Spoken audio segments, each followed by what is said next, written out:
right. 1, 2, 3 testing. Testing 1, 2, 3. Work, Lord. Okay. 1, 2, 3 testing. 1, 2, 3 testing. Am I in business or what? All right. All right. Okay. This is just spur of the moment type of thing. I was watching a video and I thought I'd share a little bit with whoever happens to be awake.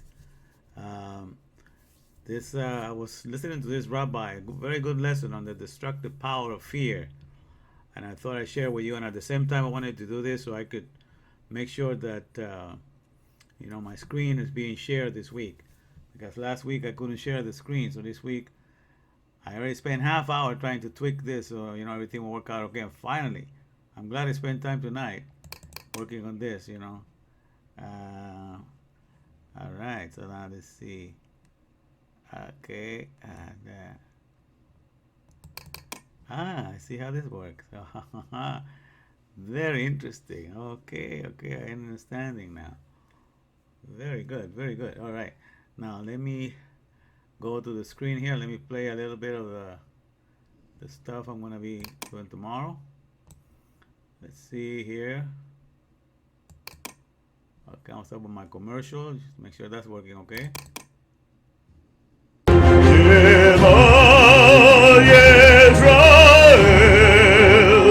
Adonai Eloheinu Adonai Echad.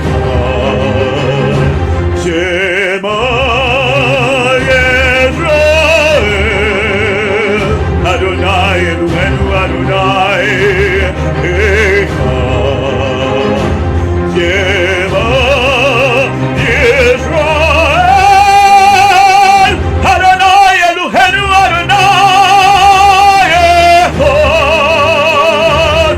Shema Yisrael,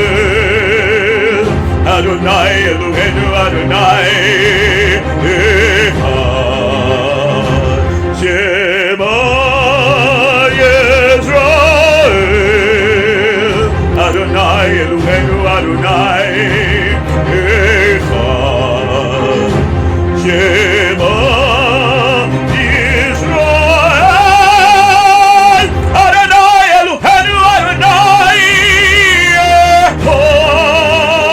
Yisrael, Adonai Eloheinu Adonai Echad. Shema Yisrael. All right, so that seems to be working okay. All right. Let me go back to the screen here with you guys. And there am I. Okay. All right, some people got in. Hey, it looks a little bit too blurry. That's the thing when I share my screen. That's the only problem I have. But I'm recording it with my screen recorder anyhow, so I can put it on YouTube. For later on. But I think that's about the only way I can do it anyhow. Patsy, good to see you. Bueno verla. So far so good, okay. But yeah, so I figured out a way. I have two screen recorders and I have to figure out to do, and so it will go off, when I was sharing the, when I would open up, I had to put two of my video cameras in order to get it to work. Finally, I figured out. So it spent almost 45 minutes to do this, but at least I figured it out. So tomorrow I'm not gonna be that late, but this is a little practice. So I'm just sharing a little bit, and I put a title and everything there, so I'm doing a little better, So in any case, I wanted to talk a little bit about, about the Constitution here. Let me read this thing on the Constitution. Here it says, we the people of the United States, in order to form a more perfect union, establish justice, ensure domestic tranquility, provide for the common defense, promote the general welfare, and secure the blessings of liberty to ourselves and our posterity, do ordain and establish this Constitution for the United States of America. The reason why I read you this is because all these people that are governors, like Governor Newsom, all these people that are congressmen, senators, they're all going to office swearing an oath that they're going to uphold this Constitution. Okay? So it says this, we the people of the United States, in order to form a more perfect union. So we are not to put ourselves at a distance with each other, to divide ourselves. And if these governors are doing everything to divide us from each other, they are not following the Constitution right away. I don't even bring it to the Bible. I'm just bringing that back to the foundation papers of this land. Because if you are not upholding the Constitution, there's no America that exists. And if this governor is going to office swearing an oath that they're going to uphold the Constitution and what it stands for, and they don't do it, they disqualify themselves, and they are tyrants. They're not governors anymore. And therefore, it's your duty, as the people, because you put them in office, to get them out. And this is beginning to happen. Some churches are waking up, and this is what's taking place right now. Because these people are causing division. They're not causing peace and tranquility. This is a more perfect union to establish justice, ensure domestic tranquility. That means for us to live safe in our own land. And these people are not doing anything but bringing people like Antifa and BLM, Black Lives Matter, and all these people to inside the cities, do rioting and looting, and they welcome that, and they even paint the murals of their stupid names up on the wall and on the streets. These governors are not governors. They're going against the Constitution. They're not bringing domestic tranquility. They're causing terrorism in their own land. And therefore, it's the duty of every citizen to get rid of that whenever they don't act accordingly. Because they have violated that. So they are in violation of the Constitution. You understand? So I don't even have to take you to Romans chapter 13, because all of that stuff that is scripture, I'm taking you to the nitty gritty of what is for this nation. And that's what you need to understand. And so that's right there. So I thought I will share this with you so you understand that. And then right there it says in the article here, says okay, yeah. Let me read back here. So we go to the amendments. All right. What it says? So we go to the bottom here. Yeah. Here we go. And then we get to the amendment part.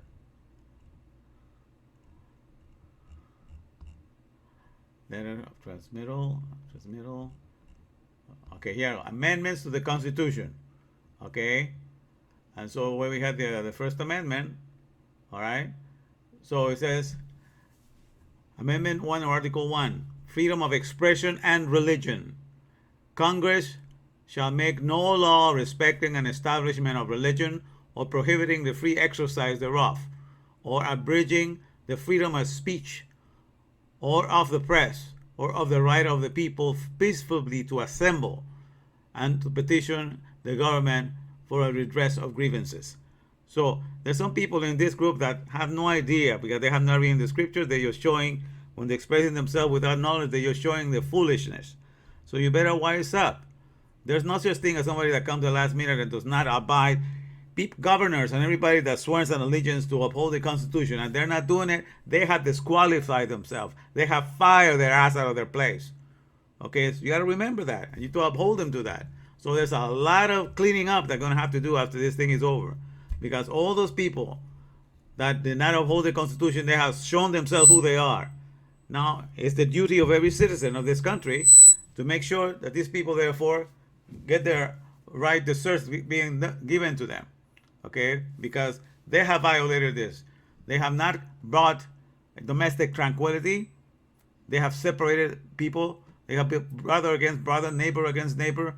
And so those churches that are finally standing up, they should just realize that the Constitution gives them the power to do that. No need to be afraid of that.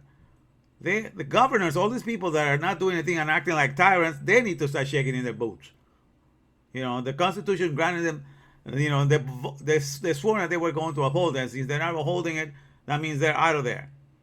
That's what you need to understand. That's why you have the Constitution. You need to go back to that. I happen not to be a citizen because I believe that the Torah is the highest word and the best land for my soul.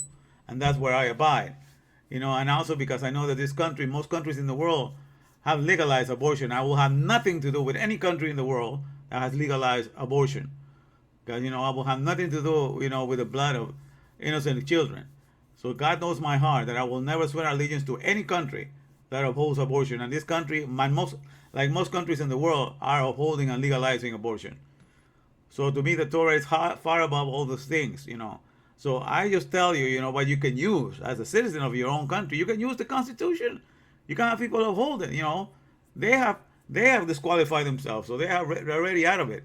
So that right now signatures are being collected by other people, you know, people that are losing, they're not being held by fear anymore. They realize, you know, that this is unconstitutional what's going on.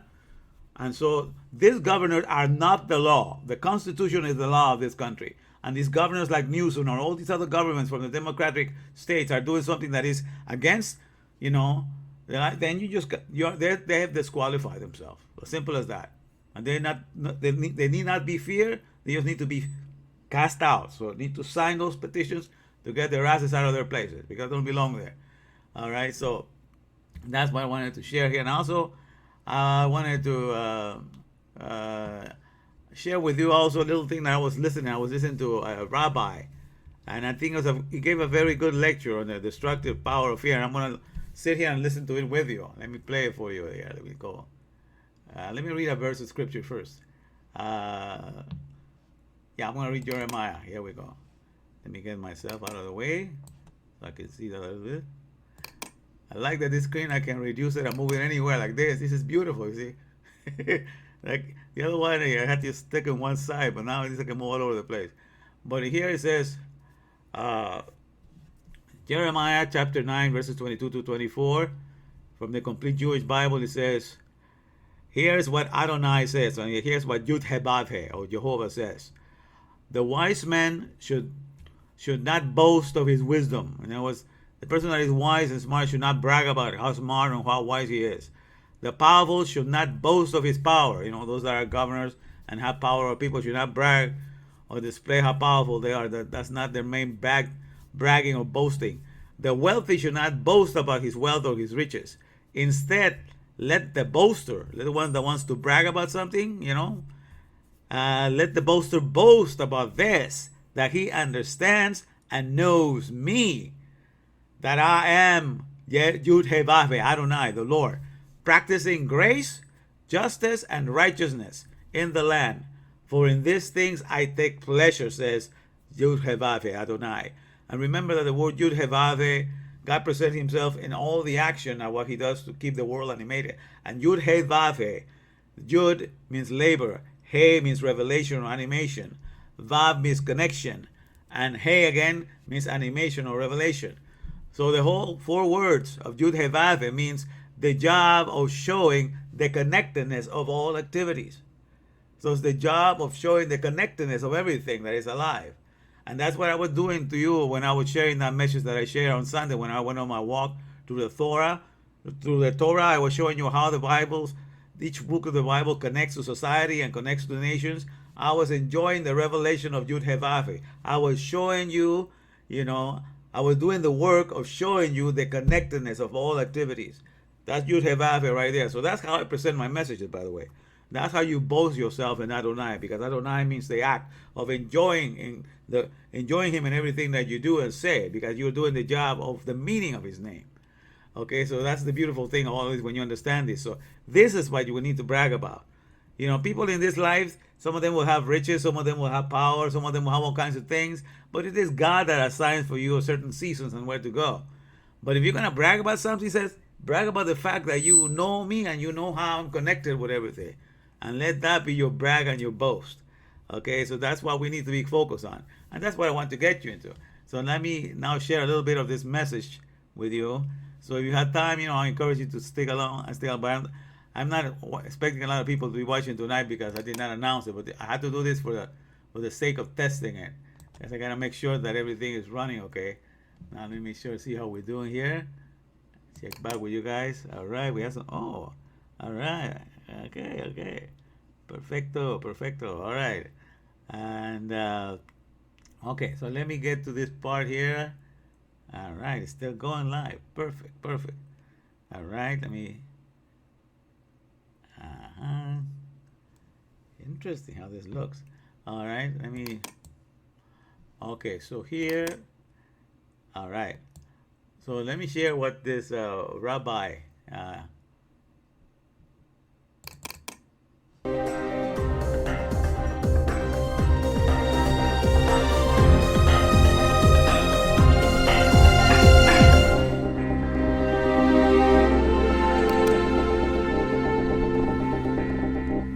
My dear friends, there was once a fellow from Switzerland who booked a flight to New York, and when he booked his flight, he asked to make sure that they give him an aisle seat. The day of the flight arrives. He comes to the plane, he gets onto the plane, and he approaches his seat. He takes out his boarding pass, takes a look at the number of his seat, and to his dismay and horror, he sees he was given a window seat. He is outraged. He didn't ask them once. He called back 4 times in preparation of the flight to make sure he got his aisle seat, and he never did. He comes home from his trip. He comes home and his wife says, "Why are you so stressed?" He says, "You will not believe the chutzpah. The chutzpah. The audaciousness, the dishonesty, the lack of humaneness and empathy of this airline. I want to sue them and get them out of business." Wife says, "What happened?" She says, "I asked for an aisle seat again and again and again. They gave me a window seat." His wife turns to her Swiss husband and says, "My dear husband, why didn't you just ask the guy sitting by the aisle to switch with you?" He says, "There was nobody in that seat."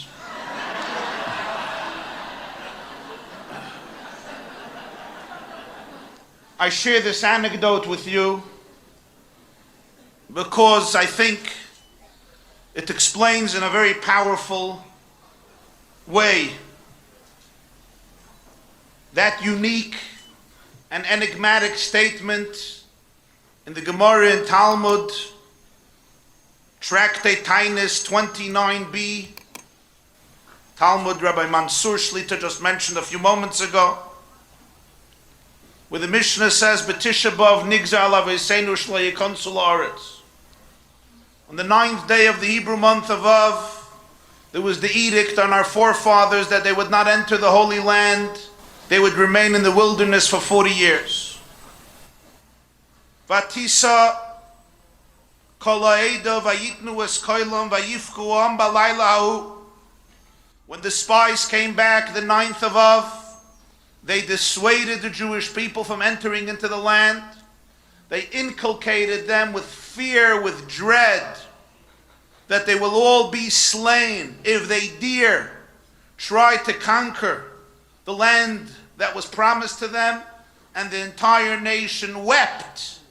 There was a mass hysteria of dread and terror of what might befall them. If they follow their journey, their destiny, they all want to remain in the desert.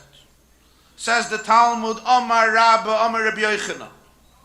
Rabba said in the name of Rabbi Yochanan, Tisha b'Av Hoya. That night when the nation wept, it was the 9th of Av. Amar lahem HaKadosh Baruch Hu, Hashem said to them, Atem b'chisem, b'chiyah shel chinam, v'ani koivei lachem b'chiyah l'doros. You have wept tears that were in vain. Atem b'chisem b'chiyah shel chinam. These were unjustified tears. There was no reason to weep. There was no excuse for sobbing. As a result, I will turn this day into a day when you will weep for generations and have a reason to weep for generations. It became, of course, the day of destruction and exile over the generations. But I want to ask you, my dear friends, a question. Imagine this happened in your home, and I assume it happens in your home. One of your children is crying for absolutely no reason, which could include your husband or any one of the children.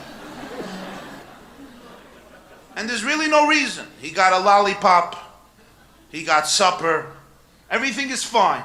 But he's crying. Some fear that he is afraid of, and your baby is crying. So what do? Maybe you need to discipline them, maybe you need to train them, maybe you need to educate them, maybe you need to rehabilitate them, maybe you need to give them a lesson, maybe you have to explain to them a few facts about life. But I never heard of a parent or an educator turning to the child and saying, "You're crying in vain, but I will make sure to give you a reason that you could sob justifiably. Trach, trach, trach, trach, trach, trach. Now you have a reason to cry." What's the logic behind this? You're not talking about an impulsive, vengeful mother or father. You're talking about the master of the universe, who, as the Baal Shem Tov says, loves every single Jew more than a parent loves a child, an only child who was born when they were older. You can only imagine the infinite love of a parent to an ordinary child. Never mind parents who were blessed with one child after waiting for decades. How much love is there in that relationship? And the Baal Shem Tov said that doesn't capture even a glimmer of the love that God has for every single one of his children. I'm going to stop it here for a second so I can see if you guys are still there with me. I want to put the screen. You see back here? Okay. All right. I see some of you there. Okay, perfect. All right. If your microphone too close to, okay, I see some of you. All right. Okay, so let me ask you, when I'm playing the video, the video of the rabbi, can you hear it really well, or is a lot of echo? I want your response on that. How does the rabbi video sounds? Is it sounds okay, or is it too? Or is a lot of echo? How are you guys listening? Can you hear the rabbi when he's preaching?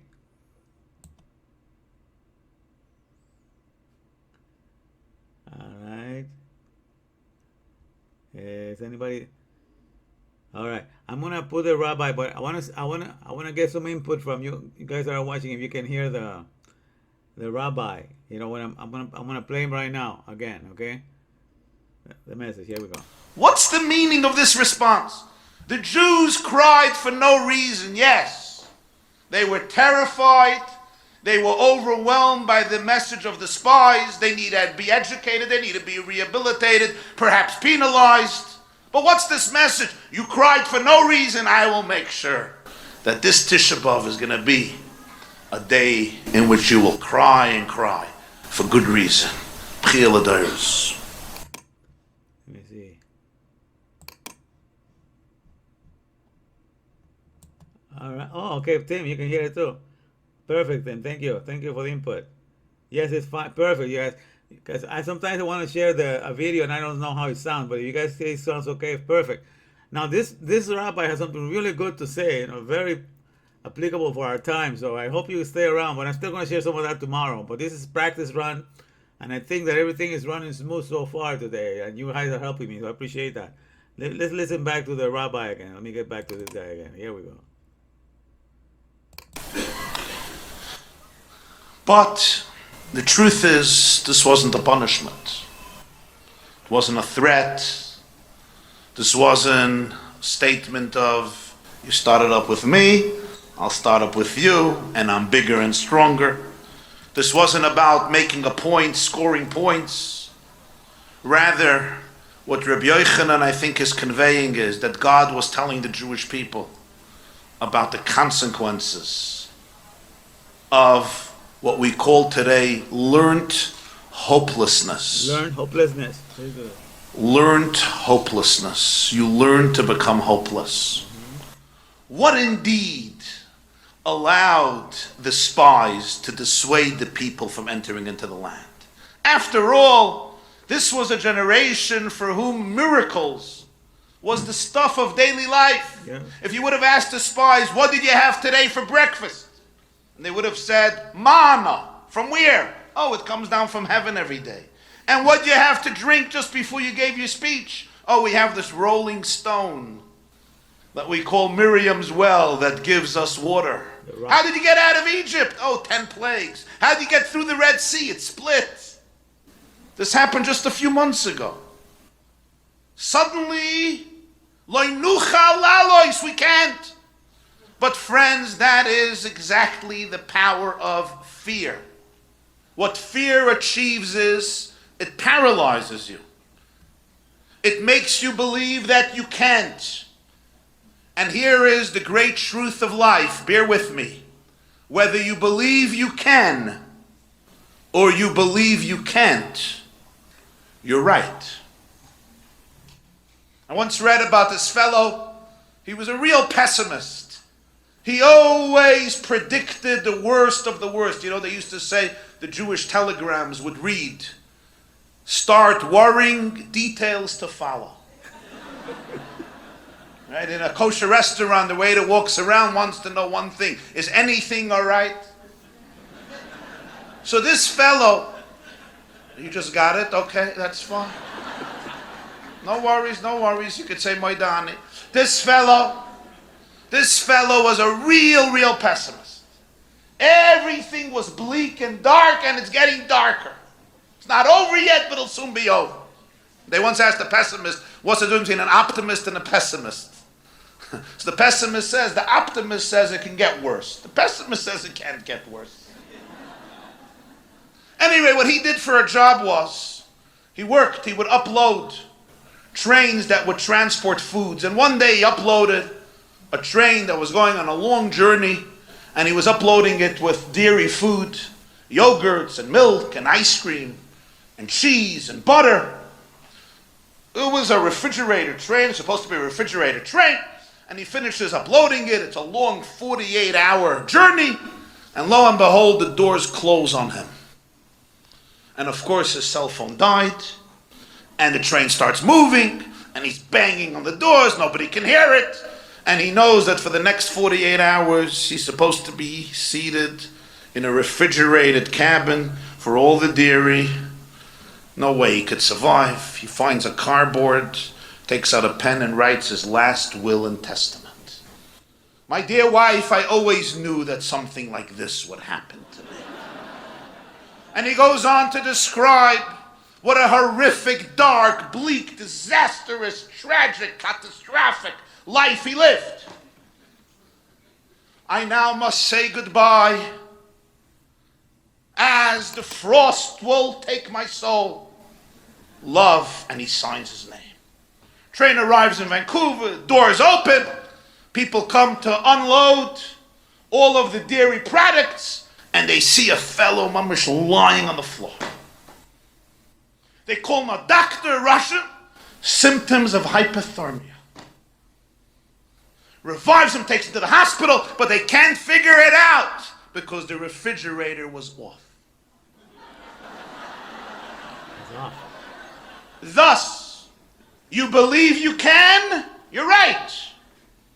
You believe you can't, you're also right. That's the power of fear. The fear often becomes a self-fulfilling prophecy. My thoughts start telling me I am paralyzed, I am inept, I am a loser, I am incapable, it's horrible, it's getting worse. And indeed, that's the reality that unfolds before my eyes. So what Rabbi Yochanan is saying is not a punishment. God says, today you're crying in vain. Why are you crying? You know you could go into the land. You know you could conquer the land. You know that this land was given to you. You know that this is your destiny. This is your journey. This is your promised land. But this demonic fear enters into our consciousness, takes us over, and you believe you can't, and then you really can't.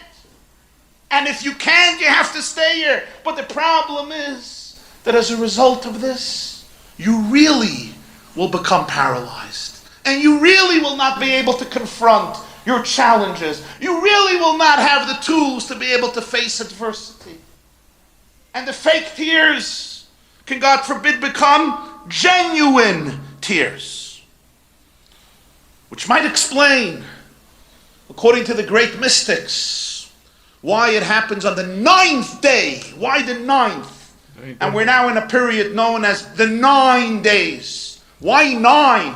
Well, you might say it happened to be 9 days from the first day of Av till the 9th of Av. It happens to be 9 days. What do you want? Would have been 11. It would have been 11. But in history and in Jewish history, everything is precise. The human soul is made up of 10 faculties, 10 building blocks of the soul. Chachma, Bina, Das, Chesed, Gvura, Tiferes, Netzach, Hoid, Yesoid, Malchut. A simple English translation, we have the power of conception, the power of comprehension, the power of application. Chesed, we have the ability to love. Gvura, we have the ability to discipline. Tiferes, empathy. Netzach, victory. Hoid, gratitude and humility. Yesoid, bonding. But there's the 10th faculty of the human soul, Malchus. Malchus means royalty, kingship, leadership, aristocracy. Every soul has all of these 10. What is the final and 10th attribute? It's the deep, unwavering conviction at the core of the self that I matter, that my dignity is non-negotiable, that you are an ambassador of the divine to this world. Amen. An ambassador for love, for light and hope, and thus you are invincible. You carry the characteristics, the infinity and the love of the one who sent you. God sent every soul into this world for a mission. Says the Gemara, Kiddushin Shluchai Shel Adam Kemoisa. When somebody sends you, you become an ambassador, a representative of the one who sent you on the mission. Amen. Every soul is a shliach, is an ambassador, an agent, an emissary of the divine. The soul is divine. And if the soul is divine, it remains indestructible. No force in the world, no abuse, no negative experiences. Some of you in this room have been through difficult things in your youth. But all of those challenges, even trauma, addiction, mistakes that we make consciously or unconsciously, willingly or unwillingly, can't snuff out the divine infinite value of a soul. That's what Malchus is. That sense of Malchus. I've once said, some of you may remember the name, some of you don't remember the name, some of you remember the name but you can't say it. There was a fellow known as Zero Mostel. Zero Mostel was a well-accomplished actor, many Oscar awards. But I always wondered who gives their child the name Zero. Do you have friends named Zero? Anybody? Like a boy named Sue, yeah? The Stiebel-Hoppers used to have a song, A Boy Named Zlata. Who names their child Zero? You know the story? His name wasn't Zero Mostel. You could look it up. His name was Shmuel Yoel Mostel. Samuel Joel. But in Hollywood, Shmuel Yoel doesn't go that well. For whatever reason.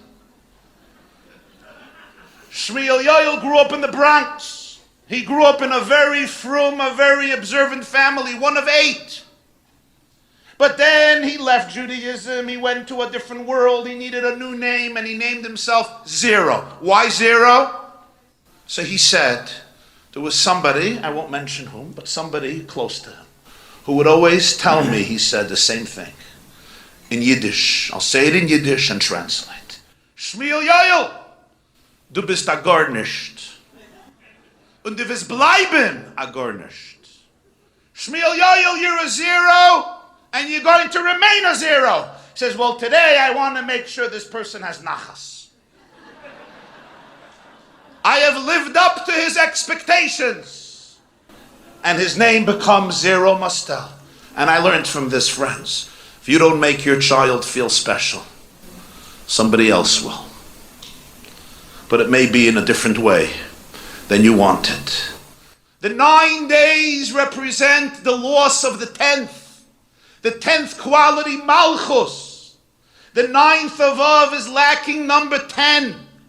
What allows for personal destruction, Tisha B'Av is not only collective destruction, it begins with personal exile, personal destruction. Your own presence of the divine in yourself becomes concealed. Why? Because of a loss of malchus. The moment a person starts believing that they are essentially zero, that I'm valueless, that I don't matter, that previous things that I did or have been done to me have destroyed me at my core, the gates are now open for all forms of self-destruction. And those of us who are more sensitive and more spiritual to pain must numb this void, this sense of anxiety, with all type of numbing agents that some of you know all too well, and I won't elaborate upon. You know, the Gemara says in Sukkah of Ches, Rabbi YY ben Zakkai understood the conversations of animals. Very good. You ever go to a zoo? I live in Muncie, a lot of animals around me, and they're always having conversations. And those who are sensitive can understand the conversations. Let me tell you what happened the other day. A baby camel turned to her mommy, and she said, "Mommy, I want to ask you 3 questions." And mommy said, "Okay, go ahead." And the baby camel said, "Mommy, why do we have these 3 ugly 3-toed feet?" And mommy said, "Because we're not like other spoiled animals. We march thousands of miles through the Sahara Desert. We need good sturdy feet." "Mommy, what about these ugly eyelashes?" In the Sahara Desert, there are sandstorms. These eyelashes protect our eyes from becoming blind. "Mommy, what about these grotesque humps? Why can't we just have handsome, cute, flat backs?" And mommy says, "We go thousands of miles through the desert. We are the animals, the mammals, that can go weeks without drinking, without eating. How? Our humps store all that fat that then dissolves and give us the nutrients we need for weeks, marching in a desert without water." She says, "Mommy, one more 4th question. Mama, ich will bei dir fragen, a vierte kasha." A 4th question. 3-toed, ugly feet to hold us strong as we march thousands of miles through the Sahara. Ugly eyelashes to protect us from the sandstorms as we go thousands of miles in our trekking. And repulsive humps to store the fat in the water as we march thousands of miles from one end of the planet to the other end of the planet. "I got it, Mommy. Now one last question. If this is true, what in the world are we doing in a cage in the Bronx Zoo?"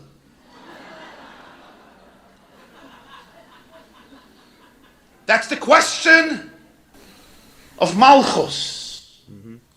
If you realize who you are, if you understand what type of soul and body you have, if you understand who you're representing and what your power is, why do I allow myself to live in a cage, confined, inhibited, afraid to flex my spiritual and physical muscles? We look at ourselves, so many of us are not only dumbing down our lives because of a fear that we're so small. Some of us also have a fear to be great. We look in the mirror and we say, "Who am I to be powerful? Who am I to be successful? Who am I to be happy? Who am I to be gorgeous? Who am I to make an impact? Who am I to have an awesome marriage? Who am I to have a great relationship with my children? Who am I to live an incredible life? Me? I'm a zero, I'm a shmata." What do you mean who you are? Who are you? You are the infinite light of God, manifested in this world, and when you dull your light, you don't help anybody else. On the contrary, when each one of us expresses our infinite light fully, we help others manifest their divine light fully in this world. You know, in India, talking about animals and animal conversations, you know how they train elephants? A little baby elephant is born, and they want to train the elephant. They want the elephant to surrender to the rule of the master. So they take a little rope, and they tie one of the legs of the elephant to the tree. And the baby elephant kicks and tries to get out of it hundreds of times, thousands of times, but he can't. He gives up. And now, years later, the baby elephant turns into a massive, powerful elephant that you don't want to start up with in an alley in Queens. And here is the amazing fact. With one kick, the elephant could break the chain or tear the rope and get out. But it doesn't even try. Because as a baby it knew it tried and it can't. It doesn't try. It remains bound to that tree. And when I read about this, I thought, this is true about elephants? How often is it true about people? What's the mistake of this elephant? This elephant is being bound. It's a victim to its own belief that it can't. It could, it just thinks it can't. How many of us, when we were young, we also tried to run, but somebody held us down. Maybe something within ourselves held us down. And for the rest of our lives, we're tied by that chain. We are victims of our own belief system, because if you believe you can't, you're right. And if you believe you can, you're right. You can give a kick. You can transcend those thoughts. You can transcend those instincts. You could let them be, but you don't have to worship them and surrender your soul to those confinements. But so often, I am a victim to my own belief system. And that is what defines me. You know, my dearest friends, I want to share with you a little story.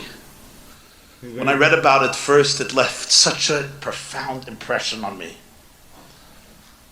Because of how authentic it is till today in other areas. In the 19th century, there was a terrible fever that took the lives of thousands upon thousands upon thousands of young mothers.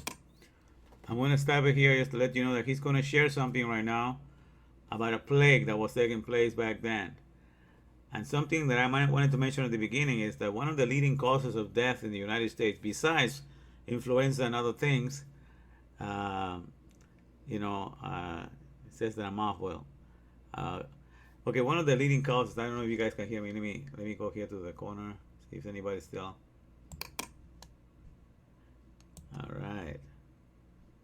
What's buffering?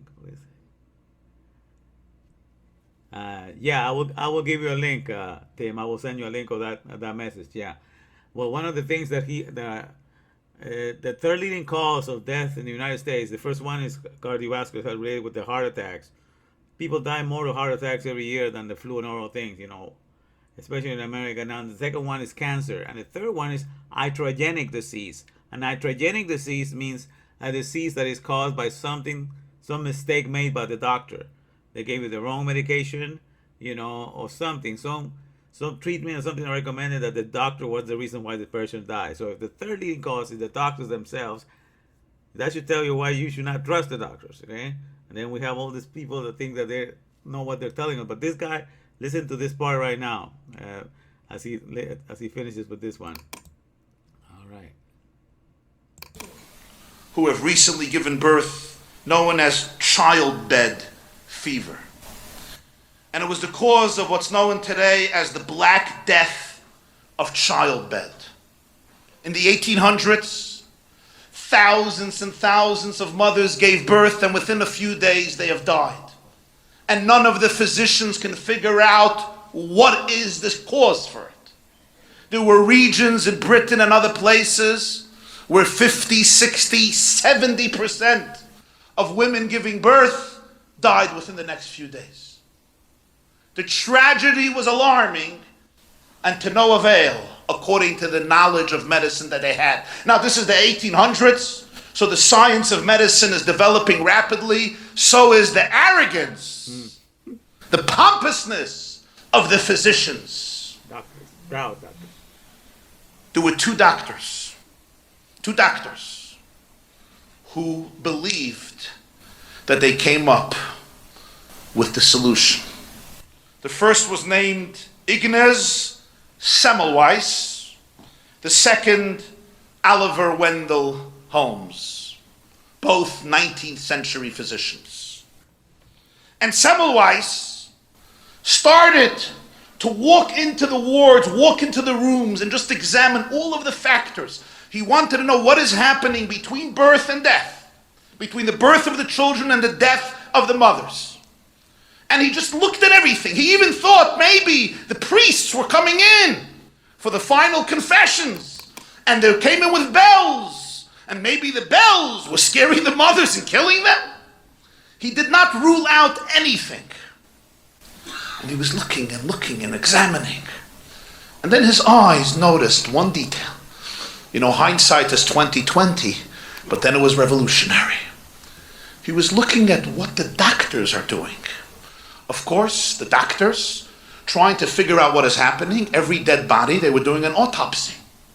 So in the morning, when the doctors would come into the hospital, they would examine all of the corpses of the young mothers who gave birth a few days ago.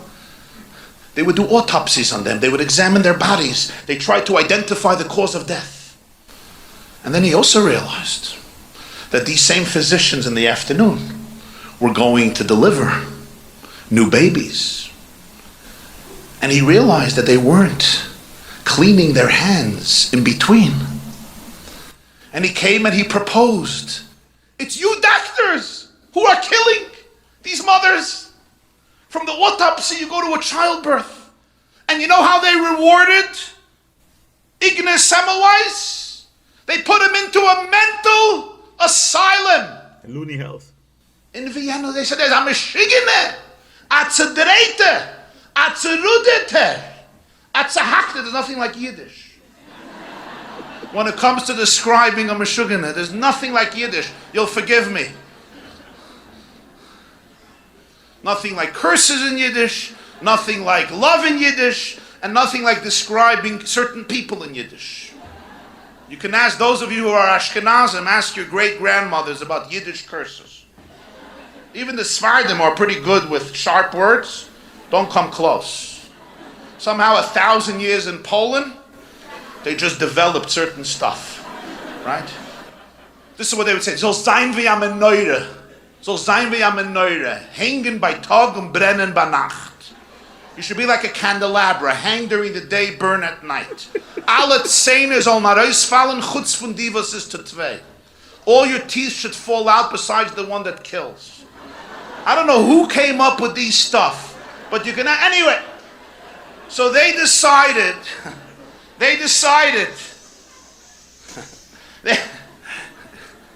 it's fine, you don't have to shh them.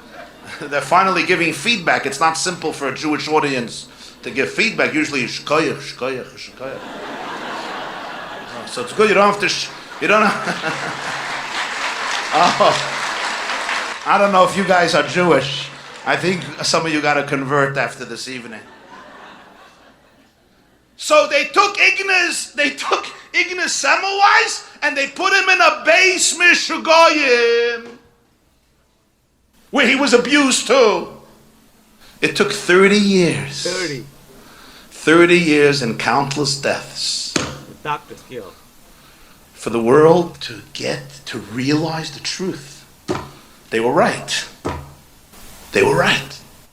And when doctors started to wash their hands and sterilize the equipments and the instruments they were using and their own hands and their own bodies, suddenly it dropped. The women were not dying anymore. Today, thank God, it's very, very rare, uniquely rare. I thought to myself, wow. It's so easy to blame the world. The doctors came in, you know doctors, right? They came in their physician suits. That's pshat in the Gemara. Toiv sheberoifim legehenim. That story. Toiv sheberoifim and Kedushin. They came in to figure out what's the source, not even realizing it's you. The expert is the one who's guilty. That honesty, that ability for me to be able to take accountability. You want to take credit for your great accomplishments? Great, do that. But take accountability. Sometimes we look around at our communities, at our homes, at our schools, at our environments, and it takes 30 years for some of us sometimes to realize certain truths that it's so easy not to look at, because it's difficult to look myself in the mirror and say, maybe it's my hands that are unclean. Maybe it's my attitude that is contaminated. Maybe it's my mindset that is subjugated to an exile mindset. Maybe it's my own imagination, my own expectations, my own trauma, my own way of looking at the world that is so not allowing me to be able to bring healing, recovery, life, and salvation. So Rabbi Yochanan is teaching us and saying, God told the Jewish people, never ever underestimate the power of fear, the destructive power of fear. It was Roosevelt who said justifiably, we have nothing to fear but fear itself. Each one of us was granted with incredible, infinite potential to bring light, love, redemption, and hope to the world. The spies were wrong. Yochel Nucha. We could fulfill our mission. We could transcend our mindset of exile. We could prepare ourselves and usher into our own psyche a consciousness of expansiveness, of infinity, of redemption, of Geula, and bring that light to people all around us. And then that great night of Tisha B'Av will be transformed from a night of tears in vain to a night, as the Rambam says, of dancing, festivity, and joy. B'mheira b'yameinu, amen. Thank you very much.